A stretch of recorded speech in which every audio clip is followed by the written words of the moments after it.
Elgondolkoztál már azon, hogy vajon milyen fantasztikus lehetőségek, fantasztikus kapuk nyílnának meg előtted és a webáruházad előtt, ha elkezdenél te is külföldön terjeszkedni?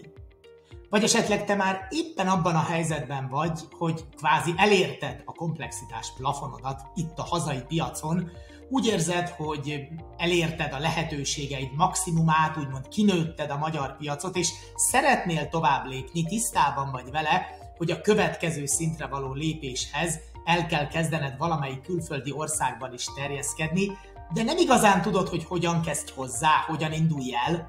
Nos, ebben a mostani videóban pontosan ebben szeretnék segíteni neked, ezekre a kérdésekre fogok válaszolni. Tarts velem!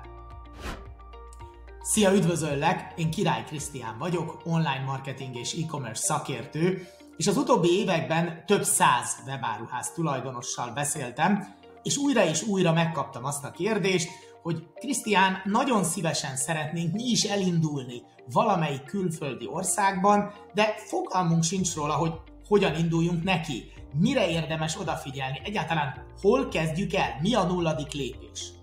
Éppen ezért felkerestem az Everygo csapatát, ők ennek a témának a szakértői, kifejezetten magyar webshopoknak segítenek a külföldi terjeszkedésben, és velük közösen állítottuk össze ezt a mai videót, vagyis mi az a top 5 dolog, amire mindenképpen figyelned kell külföldi terjeszkedéskor. Csapjunk is bele, és kezdjük rögtön egy triviálisnak tűnő, de általánosabb kérdéssel. Egyáltalán miért érdemes neked webáruház tulajdonosként elkezdeni gondolkozni külföldi terjeszkedésben? Nos, ha megnézzük az Ekerstat adatait, akkor az aktuális infók, adatok alapján jelenleg Magyarországon, illetőleg egészen pontosan tavaly előtt, 2022-ben közel 4 millió online vásárló volt Magyarországon, nyilván ez 2023-ban valamennyivel nőtt.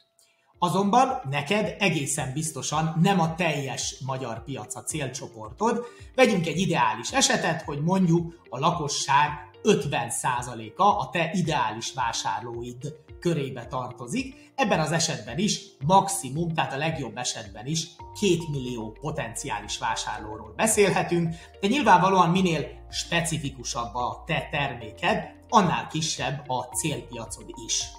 Ezzel szemben, mondjuk akárcsak ha a környező országokat vesszük figyelembe itt az európai piacon, már is kapásból 200 millió embernek is értékesítheted akár a termékedet, azaz nagyjából 100-szorosára növeltük a lehetséges célpiacod számát. Szóval innentől kezdve szerintem nem is kérdés, hogy mindenképpen érdemes elkezdened gondolkodni, legalább elmélkedés szintjén a külföldi terjeszkedés lehetőségeiben. Na és akkor nézzük is meg ezt a bizonyos top 5 szempontot. Első számú szempont a piackutatás, ami megint csak lehet, hogy magától értetődőnek tűnik neked, de azért menjünk egy picit mélyebben bele, hogy mit is értünk a piackutatás alatt. Először is nagyon fontos, hogy minél pontosabban ismerd a te potenciális vásárlódat, szoktuk őt customer avatarnak vagy buyer personának is nevezni, azaz érdemes őt minél precízebben, minél pontosabban leírnod, meghatároznod, ismerned különböző demográfiai és pszichográfiai szempontok alapján.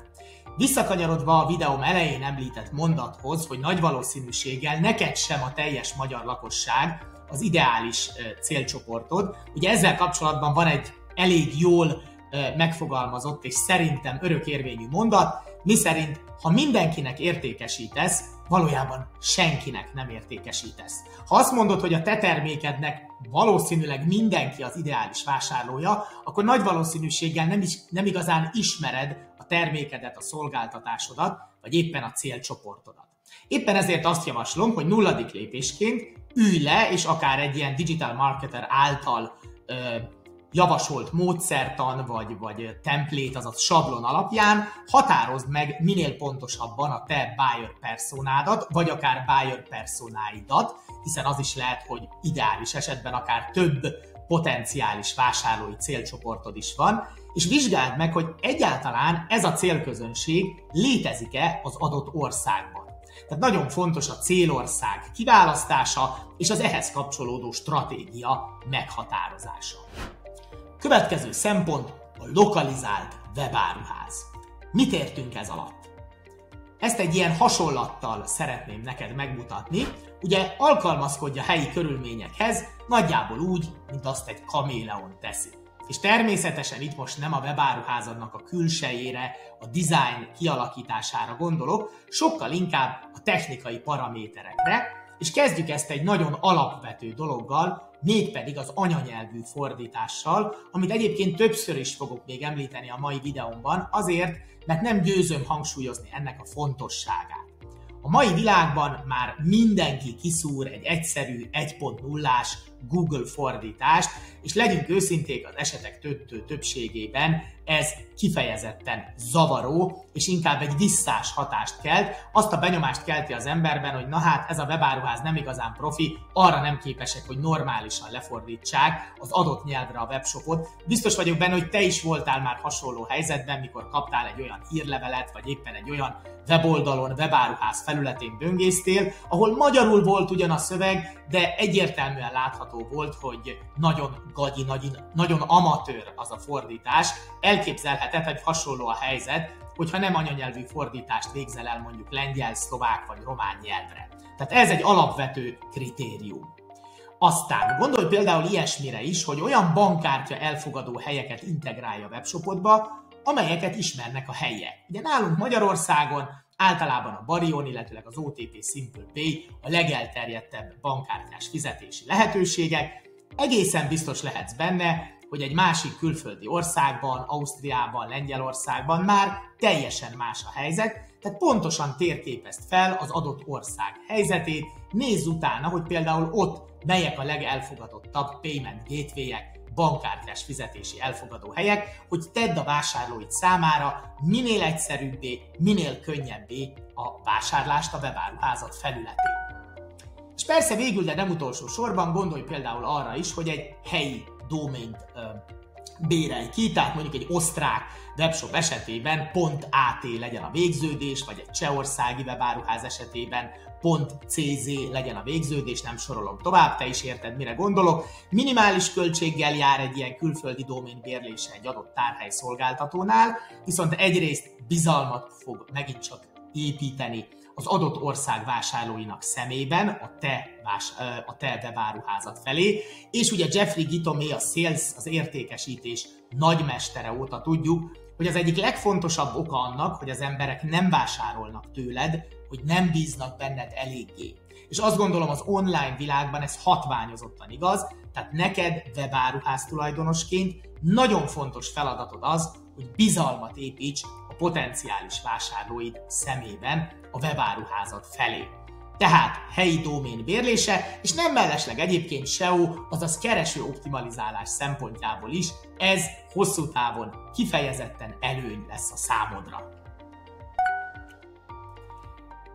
És persze gondolj arra is, hogy lehetőleg helyi pénznemben történhessen a fizetés, bár ezt inkább csak zárójelben teszem itt ennek a gondolatnak a végére, hiszen az Európai Unióban nyilvánvalóan a legtöbb helyen euróval lehet fizetni, de azért nem árt, ha ezt is szem előtt tartod. Menjünk tovább. Harmadik szempont, a versenyképes logisztika. Biztos vagyok benne, hogy te is hallottad már azt a gondolatot, miszerint ma már nem a nagy hal eszi meg a kicsit, hanem a gyors a lassú.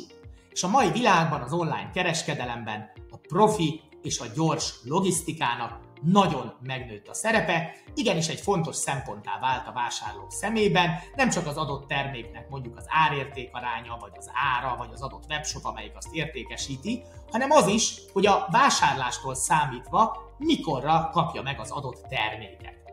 Éppen ezért javaslom például, hogy vedd fel a kapcsolatot és egyeztess a nagy futárszolgálatokkal, GLS, DPD, Paketa, ugyanis ezek a mai világban már szinte minden európai országban vállalnak nagyon jó kondíciókkal szállítást, illetőleg kiszállítást, valamint ha már itt tartunk, érdemes elgondolkodnod a fulfillment cégek szolgáltatásaiban is, például Webshippy vagy iLogistic, valószínűleg már te is hallottál ezekről a cégekről, és akkor ebben az esetben ők nem csak a kiszállítás terhét, hanem akár a teljes raktározás terhét is le tudják venni a válladról. Ebben az esetben nyilvánvalóan érdemes neked is egy pontos kalkulációt végezned, hogy a business matek kijöjjön a végén, azaz pontosan tudd, hogy mekkora profit marge, vagy éppen mekkora értékesítési volumen esetében éri meg neked teljes mértékben kiszervezni a logisztikát.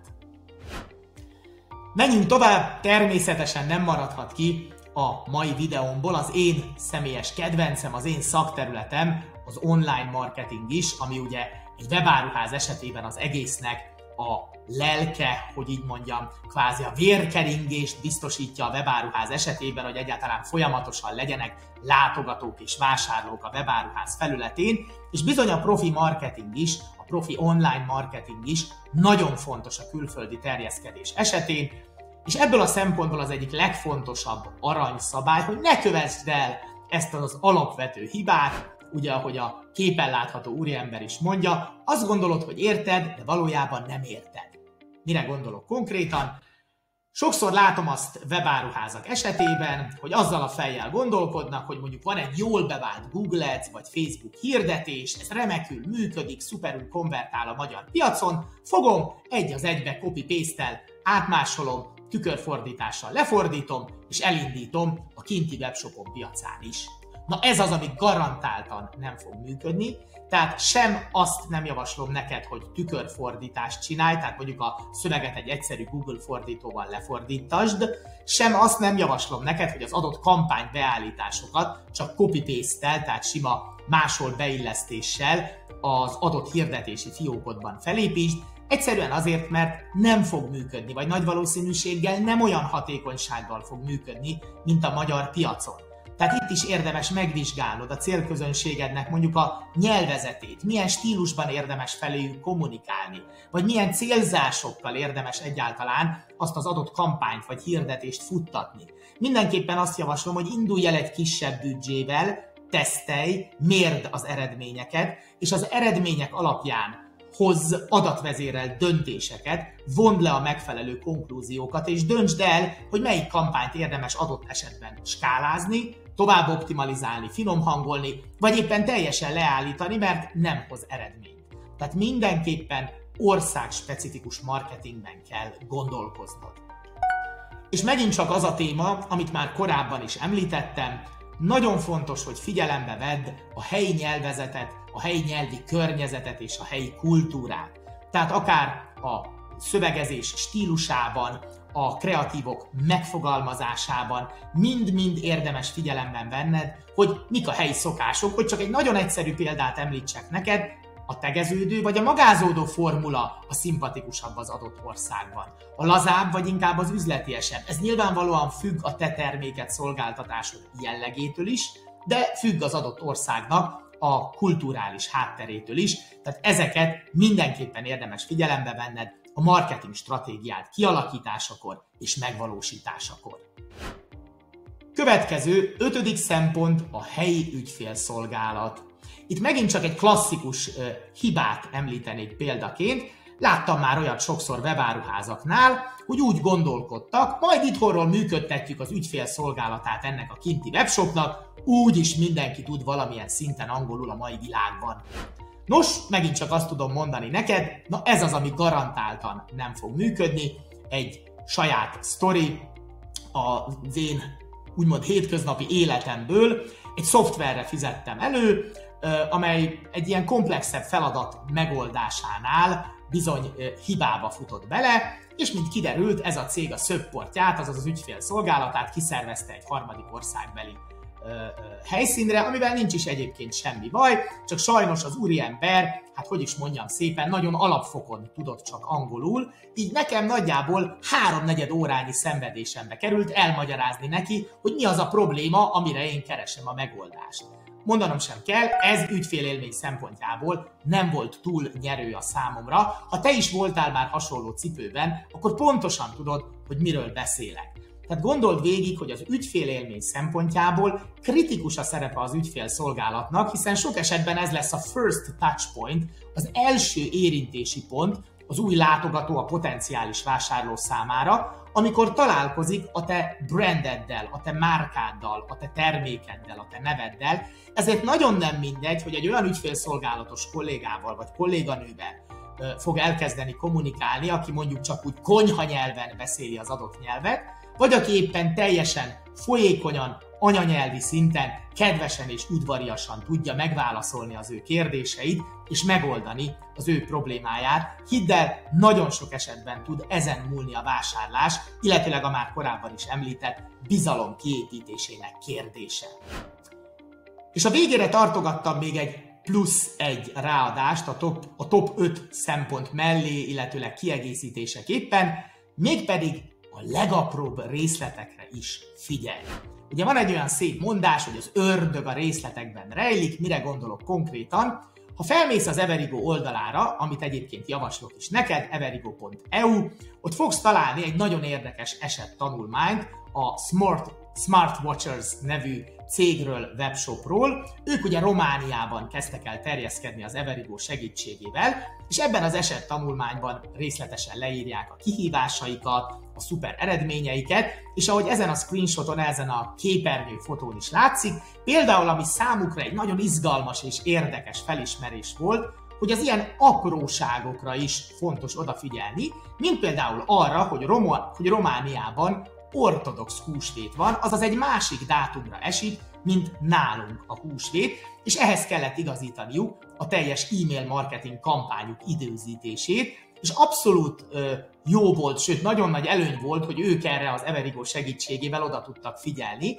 mert aztán ennek köszönhetően egy csomó pozitív visszajelzést és természetesen megrendelést kaptak. Szóval sokszor olyan apró részletekre is érdemes, sőt kell odafigyelned, amire amúgy nem is gondolnál, és éppen ezért azt gondolom, hogy egy ilyen helyzetben nagy segítség lehet, ha valaki ott áll melletted, és fogja a kezedet, és egy picit out of the box, a dobozon kívül tud gondolkodni, hiszen nyilvánvalóan te benne vagy a mindennapi rutin feladatokban, az operatív vezetésben, az értékesítésben, és nem feltétlenül ismered az adott ország sajátosságait, környezeti hatásait, vagy bármilyen olyan egyéb dolgot, amire fontos odafigyelned, és ebben tud neked partnerként nagy segítséget jelenteni az Everigo. Szóval azt javaslom, hogy ha még vannak további kérdések benned, mert most nyilvánvalóan elmondtam 5+1 szempontot a lehetséges, nem tudom én hány száz közül, de simán lehet, hogy benned még vannak nyitott kérdések, vagy szeretnéd specifikusan a te webshopodra vonatkozóan megtudni, hogy mik azok a dolgok, amire még figyelned kell a fentieken kívül. Nos, ha ez a helyzet, akkor javaslom, hogy látogass el az Everigo oldalára, és ott jelentkezz most egy teljesen költség- és kötelezettségmentes konzultációra, ahol az Everigo csapata nagyon szívesen megválaszolja a te kérdéseidet is. Bízom benne, hogy hasznosnak találtad a mai videót. Ha tetszett, kérlek szépen nyomj rá egy like gombot. Ha van még bármilyen kérésed, kérdésed, ötleted, javaslatod, hozzászólásod, írd meg nyugodtan a videó alatti komment szekcióban, és persze ne felejts el feliratkozni a YouTube csatornára további hasznos tippekért. Köszönöm szépen a mai megtisztelő figyelmedet, én sok sikert kívánok neked a megvalósításban, és persze a külföldi terjeszkedésben. Szia! Hello!